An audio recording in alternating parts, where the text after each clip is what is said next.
Ya, selamat pagi, selamat siang, dan selamat malam teman-teman sekalian. Kita bertemu lagi di chapter 3 tentang variabel. Lalu, apa sih itu variabel? Jadi, variabel itu sebenarnya adalah suatu wadah atau suatu tempat kita untuk menyimpan suatu informasi, suatu nilai, suatu value. Pada contohnya di sini, variabel X sama dengan 19 di sini. X merupakan sebuah variabel di mana nilainya adalah 19. Gunanya variabel di sini apa? Kita dapat menyimpan suatu data dan nantinya kita bisa panggil sewaktu-waktu atau sebutuhnya program kita. Misalkan kita mempunyai pengoperasian matematika sebelumnya ya, misalnya 2 ditambah dengan 5. Lalu bagaimana cara kita untuk menyimpan nilai 7 di sini?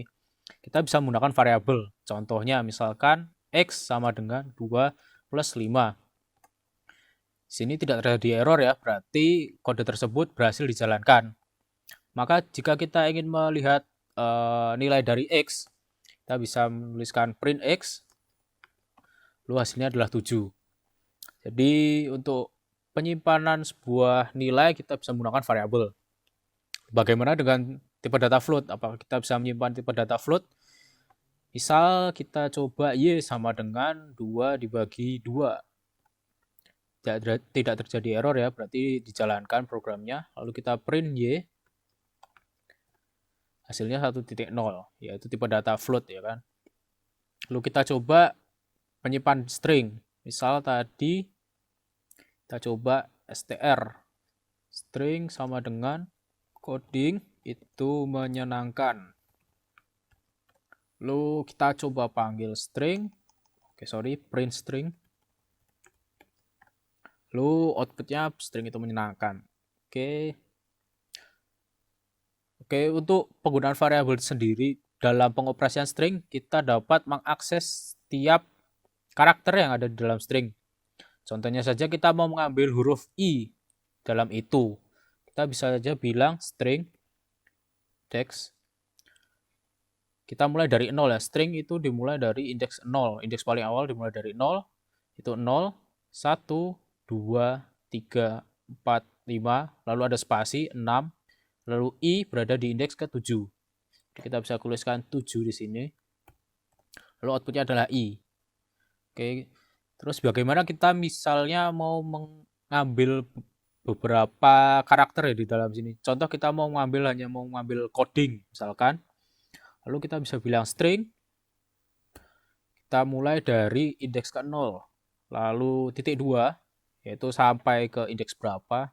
Misalkan kita mulai dari indeks 0 berarti 0, 1, 2, 3, 4, dan 5. Berarti diakhiri dengan sampai 5. Lalu kurung tutup lagi. Oh, sorry. Ini cuma sampai N ya, karena 5 di sini nggak diikutin ya. Jadi, kalau misalnya mau hitung sampai G, berarti kita sampai 6.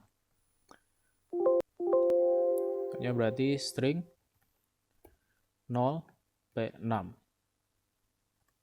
Ya, jadi hasilnya akhirnya coding G-nya ikut. Tadi nggak ikut soalnya indeks kelima di sini sebagai batas akhir. Sehingga kalau udah sampai batas akhir, batas 5, G-nya nggak ikut. Jadi nggak akan dikeluarkan outputnya. Oke, lalu misalkan variabel penjumlahan antar variabel. Pada aljabar itu kan sering kan ya X tambah Y. Misalkan kita mempunyai A bernilai 5, lalu B bernilai 2. Apakah bisa kita menjumlahkan variabel dengan variabel? Ya, kita cari tahu jawabannya ya. A plus B. Hasilnya yang kita harapkan 7 kan ya. Oke, kita coba. Ya, hasilnya 7. Oke, jadi variabel tersebut selain untuk menyimpan data, bisa juga dipakai untuk mengoperasikan pengoperasian aritmetika atau penjumlahan, pengurangan, dan pembagian. Oke, lalu misalkan bisa nggak sih kita melakukan penjumlahan atau pengurangan dalam variabel string?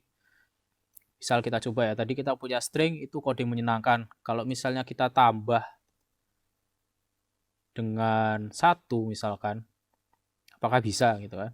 Kita coba, lalu error.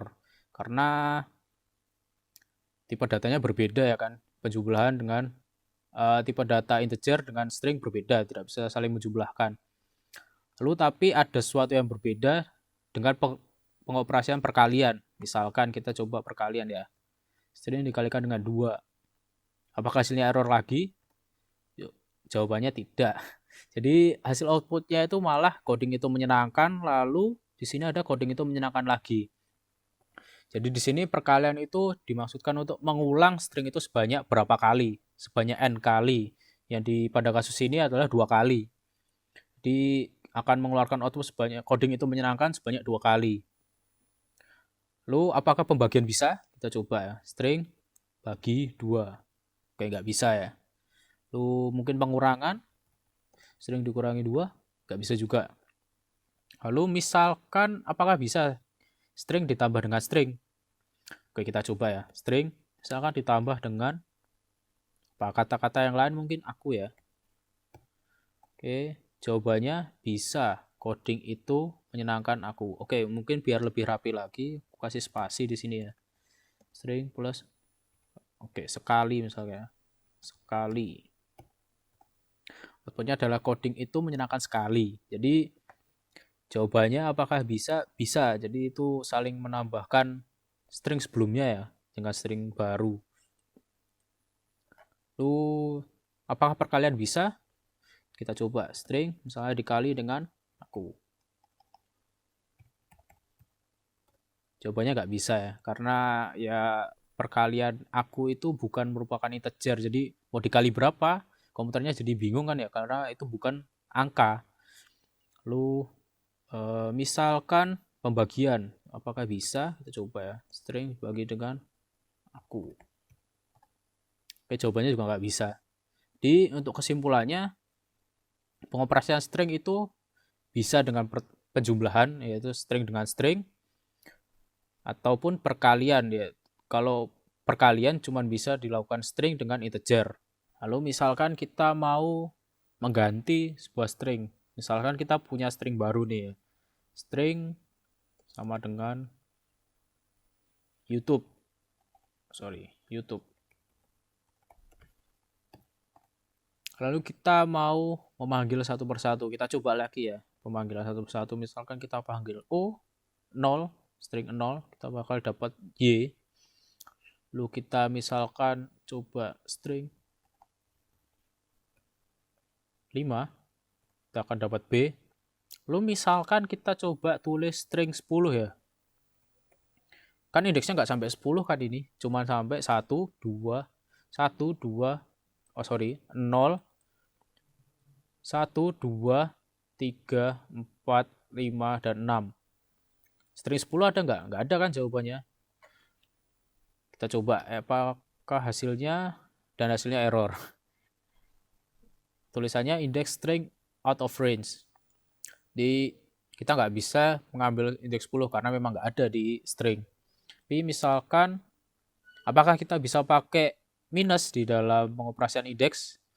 Kita coba, misalnya string minus 1. Hasilnya E.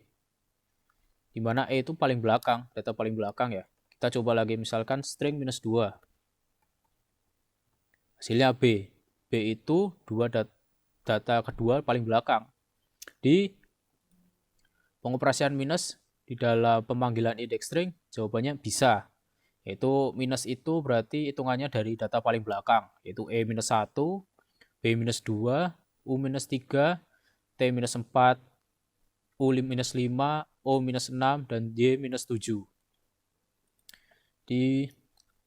Lalu misalkan kita mau mengganti, kita nggak mau pakai YouTube di sini. Kita mau ganti U-nya jadi MyTube. Bisa nggak kira-kira ya? Kita coba ya. Misalnya string, kita lihat indeks O, Y itu berada di indeks 0, lalu sampai U berada di indeks kedua. Berarti ini sampai 3 ya. Karena kita mau sampai U. Sama dengan my. Kita mau coba ganti. Bisa nggak ya kira-kira? Jawabannya nggak bisa. String object does not support a item assignment. Jadi string itu tidak bisa diganti sesuka hati kita ya. Jadi string itu merupakan tipe data yang immutable atau tidak dapat dimodifikasi. Jadi kalau misalnya kita udah mendefinisikan sebuah string, yaitu YouTube tadi, maka ya string tersebut bernilai YouTube, kita nggak bisa ganti isinya itu menjadi MyTube ataupun yang lainnya. Tapi apakah kita bisa menampilkan, misalnya kita punya string YouTube, tapi kita mau menampilkan MyTube? Bisa, caranya kita coba misalkan kita tulis my, lalu dengan operasi tadi kita penjumlahan ya kan, bisa kan? Penjumlahan, lalu kita coba string, kita mau ambil dari T, yaitu indeks keempat.